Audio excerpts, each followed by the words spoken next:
একবার ডাক দিয়ে দেখো আমি কতটা কাঙাল, কত হুলস্থুল অনটন জন্ম ভেতরে আমার।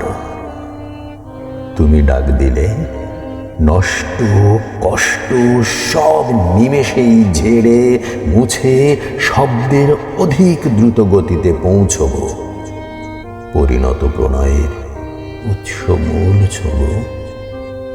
পথে এতটুকু দেরিও করব না। তুমি ডাক দিলে সীমাহীন খাঁ খাঁ নিয়ে মরুদ্যান হব। তুমি রাজি হলে যুগল আহ্লাদে এক মনোরম আশ্রম বানাবো। একবার আমন্ত্রণ পেলে সব কিছু ফেলে তোমার উদ্দেশ্যে দেব উজার উড়াল। অভয়ারণ্য হবে কথা দিলে, লোকালয়ে থাকবো না আর। আমরণ পাখি হয়ে যাব, খাবো